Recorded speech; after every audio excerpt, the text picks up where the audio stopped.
چوتھا سوال یہ ہے کہ موجودہ صورتحال میں جہاں اکثر چیزیں لوگ گھر بیٹھے آن لائن خریدتے ہیں، یہاں تک کہ کھانے پینے کی چیزیں بھی، تو کیا آن لائن قربانی کا جانور خرید سکتے ہیں؟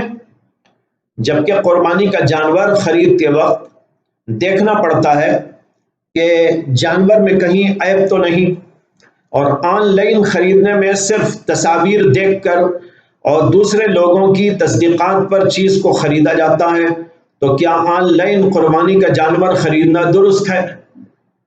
اس سوال کا جواب یہ ہے کہ خریدنا تو درست ہے، لیکن خریدتے وقت اس بات کا خاص دھیان رکھنا چاہیے کہ وہ عیبدار جانور نہ دیں، عیبدار جانور نہ خریدیں۔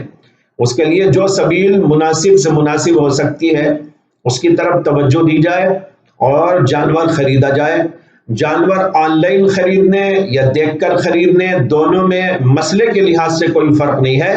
جانور جب قربانی کے لیے آپ تیار کر کے رکھیں تو اس کے اندر کوئی عیب نہیں ہونا چاہیے۔